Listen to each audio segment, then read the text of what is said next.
अभी तो ये अंगड़ाई है, आगे और लड़ाई है। उसी के बाद ये कहावत देहातों में है कि बढ़ती हुई ताकत को देख करके संघ परिवार और भाजपा की चूल हिल गई है। ये जो बेरोजगार नौजवानों की मंडली आप देख रहे हैं ना, वो कहावत है, जिस ओर जवानी चलती है उस ओर रवानी आती है। पर बीजेपी वाले कह रहे हैं कि महंगाई की वजह से हम चुनाव हारे हैं, ये उपचुनाव। ये स्वीकार किया ना, आज तक स्वीकार नहीं कर रहे थे कि इस देश में महंगाई है, पेट्रोल और डीजल के दाम आसमान छू रहे हैं, इस देश में क्राइम बढ़ रहा है। ये तो स्वीकार नहीं कर रहे थे बीजेपी वाले, अब स्वीकार तो करने लगे ना।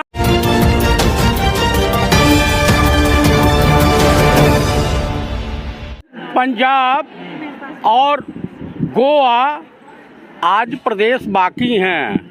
अभी तो ये अंगड़ाई है, आगे और लड़ाई है। उसी के बाद ये कहावत देहातों में है जो कही जाती है कि क्या लगा फटने, खैरात लगा बटने।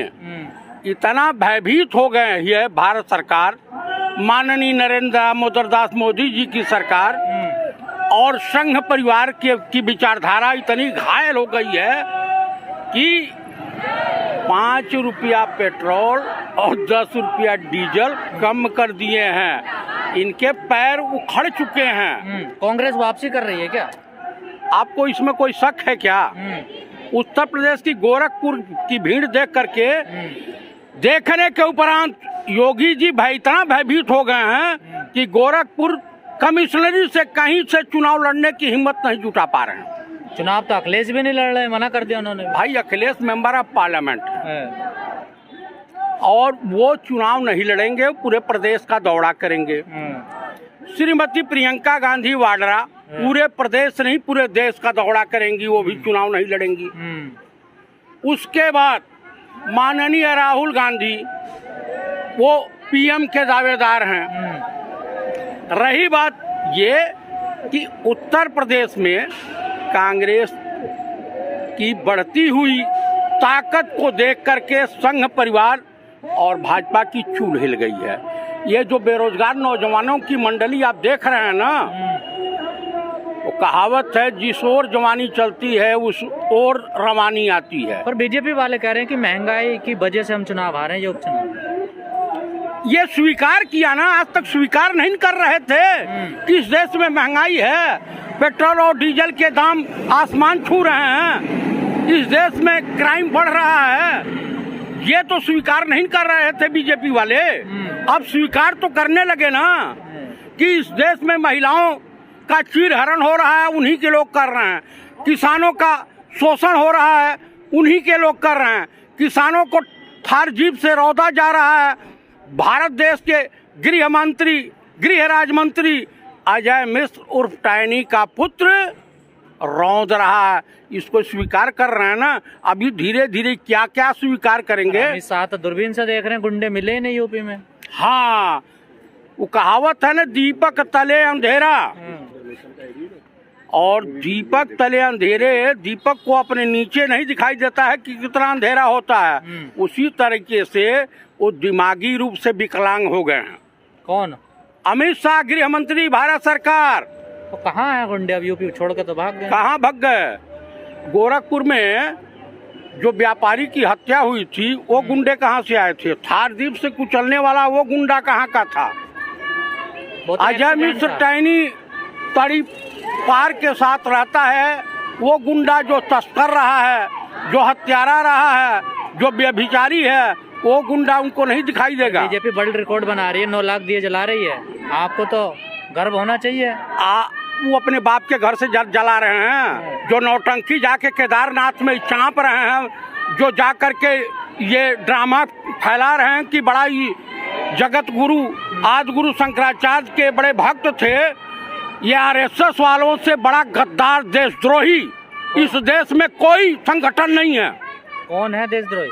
आरएसएस संघ परिवार। पर मोदी जी तो सैनिकों के साथ दिवाली मना रहे हैं। कहाँ दिवाली मना रहे हैं? केदारनाथ चले जाइएगा, आज गुरु शंकराचार्य के मूर्ति का अनावरण हो रहा है। सरकारी खर्चे पर उसका प्रसारण हर जगह होगा। बाकायदे लव लेटर जारी हुआ है, सरकारी फरमान जारी हुआ है उत्तर प्रदेश सरकार और उत्तराखंड की तरफ से कि तो जितने विवाद हो रहा है, वहाँ भी तो विवाद हो रहा है उसको लेकर, किसमें कि जो साधु संतों को कमेटी में नहीं लिया गया, कुछ को छोड़ दिया गया। अरे साधु संत तो 90% अपनी दुकानदारी चला रहे हैं, 90% साधु संत तो बलात्कारी हैं, 90% साधु संत तो चोर रहे हैं, व्यभिचारी हैं, उनकी बात क्या लेना देना है। और आपने पहले तो खुलासा नहीं करा कांग्रेस सरकार में इन बातों का। मैं आज कर रहा हूँ ना, आज सुन लीजिए। ये चिमयानंद इन्हीं के पार्टी के हैं जो तेल मालिश करवाते थे। इन्हीं के पार्टी का हो, कौन है यति, कौन सरस्वती है, टकला, इन्हीं के पार्टी का है। उत्तर प्रदेश का मुख्यमंत्री के ऊपर तमाम हीनियस क्राइम के जो है FIR है। रामदेव स्वामी तो ठीक आदमी है, बाबा रामदेव स्वामी ही उससे बड़ा देश का गद्दार, उससे बड़ा भ्रष्ट कोई नहीं मिलेगा। वो व्यापारी है, स्वदेशी का कर रहे हैं वो तो। कौन है स्वदेशी का कर रहा है? वो अपना काम बनता, भाड़ में जाए जनता। अच्छा जी, उसका नारा यही है। तो आप तो कुछ तारीफ करो ना बीजेपी सरकार की, पेट्रोल डीजल के रेट कम कर दिए ना। मैं कहीं तारीफ करने जाऊं भाई? हाँ, मैं क्यों तारीफ कर रहा हूँ? ये बेरोजगार नौजवान जो हैं, ये दिखाई दे रहे हैं, ये हमारे भी बच्चे हो सकते हैं, आपके भी बच्चे हो सकते हैं, इनके भी बच्चे हो सकते हैं, इन लोगों के भी बच्चे हो सकते हैं। ये लोग भी बेरोजगारों की श्रेणी में आते हैं, कल इनके भी बच्चे पैदा होंगे। इस तरह से बच्चे अगर घूमेंगे तो पीड़ा नहीं होगी, हमारे देश के भविष्य है। बीजेपी के नेता कहते हैं जिनमें योग्यता है उनको तो काम मिल रहा है। तनी ये बताइए, जैसा कि क्या योग्यता है? कौन सा क्रिकेट मैच खेले हैं? क्रिकेट में क्या कितने आउट होने की प्रक्रिया है, क्या जानते हैं? जैसा बता दें। राजनाथ सिंह के पुत्र विधायक हैं, वो क्या जानते हैं संविधान के बारे में? बता दें। बीजेपी वाले भी आप पे आरोप लगाते हैं कि राहुल गांधी में योग्यता ही नहीं है राजनीति करने की, वो फिर भी बैठे हैं पद पर। मैं आपको बता दूं, बीजेपी का कोई ऐसा नेता बता दीजिएगा, कोई भी ऐसा नेता जो राहुल गांधी के सामने डिबेट करने के लिए बैठ सकता हूँ। रविशंकर बैठते थे, एक ट्वीट पर पूरी भाजपा की चूल हिल जाती है, पूरी भाजपा की कैबिनेट आ जाती है सफाई देने के लिए। राहुल गांधी तो बराबर पत्रकारों का सामना करता है, पत्रकारों के सवालों का जवाब देते हैं। ये बताइए, नरेंद्र दामोदर दास मोदी माननीय प्रधानमंत्री कितने बार पत्रकार वार्ता किए हैं? और सब कुछ छोड़िए, पर हिंदू धर्म तो मजबूत हो रहा है ना सरकार में। भैया, हिंदू धर्म नहीं होता है इस समय। अगर कोई धर्म होता है तो वो धर्म है सनातन धर्म, इंसानियत का धर्म, मानवता का धर्म। आप हिंदू नहीं है? मैं हिंदू नहीं हूँ, मैं भारतीय हूँ। मेरा धर्म है सनातन धर्म। सनातनी ब्राह्मण हो आप? हाँ, सनातनी ब्राह्मण हूँ। आप हिंदू हैं क्या? पता ही नहीं चला आज तक हम हैं क्या। नहीं, आप बताइए, आप हैं क्या?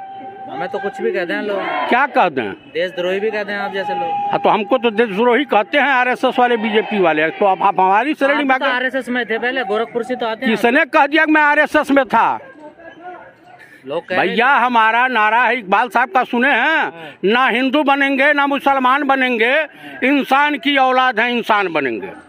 अच्छा जी। इंसानियत सबसे बड़ा धर्म होता है, मानवता, आपसी भाईचारा, प्रेम हमारे सनातन धर्म का मूल मंत्र है। RSS का हिंदू धर्म होगा, हमारा नहीं। हमारे धर्म गुरु जगत गुरु शंकराचार्य हैं, हमारे धर्म गुरु योगी आदित्यनाथ और ये चिमयानंद नहीं हो सकते हैं। ये जितने जो है फक्कड़ साधु घूमते हैं, ये हमारे जो है नहीं हो सकते हैं। और कौन है फिर आपके गुरु? जगत गुरु शंकराचार्य, स्वरूपानंद सरस्वती। राम रहीम आपके गुरु नहीं थे? आसाराम भी आपके गुरु थे? ये आपके हो सकते हैं, मेरे नहीं है। ये आपके हो सकते हैं भैया, मोदी जी के हो सकते हैं। आप तो जाते थे सत्संग में? भाई नहीं, मैं उनके सत्संग नहीं। लव गुरु जितने हैं वो सब संघ परिवार के और बीजेपी वालों के होते हैं, चाहे राम रहीम हो या आसाराम हो। ये लव गुरु हैं? ये लव गुरु हैं। संत नहीं मानता? नहीं, मैं ये लव गुरु मानता हूँ, व्यभिचारी मानता हूँ, भ्रष्टाचारी मानता हूँ, देशद्रोही मानता हूँ, गद्दार मानता हूँ। कैसी बात कर रहे हो? मैं जो कह रहा हूँ सत्य कह रहा हूँ, प्रमाण के साथ कह रहा हूँ। किस पुरस्कार के तहत जेल की काल कोठरी में है आसाराम? कर रहे हो स्वामियों को? ये कौन से स्वामी हैं भैया? ये अपनी ये कौन से संत हैं? संत असली हिमालय की गुफाओं में पाए जाते हैं। मोदी जी जैसे? हाँ मोदी जी जैसे। हाँ, मैं आपको आशीर्वाद देता हूँ कि मोदी जी जैसा, क्या बोलता हूँ अंग्रेजी में, हाँ, हस्बैंड मिला। आप भी हमेशा खुशहाल रहें। क्यों वो गए नहीं थे हिमालय गुफाओं में मोदी जी? बैठे भी थे वो तो वहाँ जाकर। हाँ, वो तो देख रहे हैं, वहाँ टीवी चैनल वाले भी पहुँचे ही थे। हाँ, एक आंख दबा के देख रहे थे कि मुझे लोग देख रहे हैं कि नहीं देख रहे हैं। वहाँ भी डीपर मार रहे अब थे। देखने पे पाबंदी लगा रहे हैं आप मोदी जी के। तपस्वी आप समझते हैं? अनपढ़ जाहिल को आप तपस्वी समझें? अमित शाह कहने 20-20 घंटे सो दे मोदी जी। तो सोएंगे नहीं तो और क्या, वो जगने के लिए पैदा हुए हैं। वो चीर निद्रा में चले जाएं, कुंभकर्ण हो जाएं, वो। पर आपके पास तोड़ तो नहीं है ना मोदी जी का? मोदी जी के का तोड़ हमारे पास है। क्या है? इस देश की जनता, इस देश की मानवता, इस देश की अस्मिता। आपके नेता आपके कब्जे में नहीं, जनता की बात कर। मेरा नेता मेरे कब्जे में नहीं है। कौन कहता है कि नहीं है? हमारे राहुल गांधी का जो समर्थन इन बेरोजगार नौजवानों के साथ है, इनकी लड़ाई वो स्वयं लड़ने के लिए तैयार हो गए हैं, ऐसा उन्होंने बयान दिया है। अच्छा। हाँ, दिवाली पर क्या कहोगे? बच्चे दिवाली नहीं मना रहे। मैं दिवाली के शुभ अवसर पर आप लोगों के चैनल के मार्फत सभी देशवासियों को और इन बच्चों के लिए ईश्वर से प्रार्थना करता हूं कि नरेंद्र दामोदर दास मोदी को और भाजपा सरकार को ईश्वर सद्बुद्धि प्रदान करें, इन बच्चों का भला हो, इसी में देश का कल्याण है।